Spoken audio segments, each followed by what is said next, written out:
everyone. Ito ang ating breakfast ngayon. 2 egg. Ayan. Tapos with pansit. Ayan. Ito ang ating almusal ngayon. Ating ulam. 2 egg yan siya. 2 egg. Diba? Ang sarap-sarap. Aray buto. Oh, sorry na.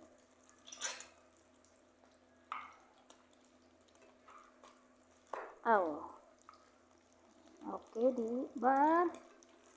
Yan ang ulam-ulam. Ayan. So, tapos na yan siya. I-off na natin yung ating apoy.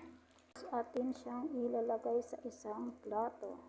Ipatulog muna natin yung mantika niya. Ayan. So, dito. So, let's eat.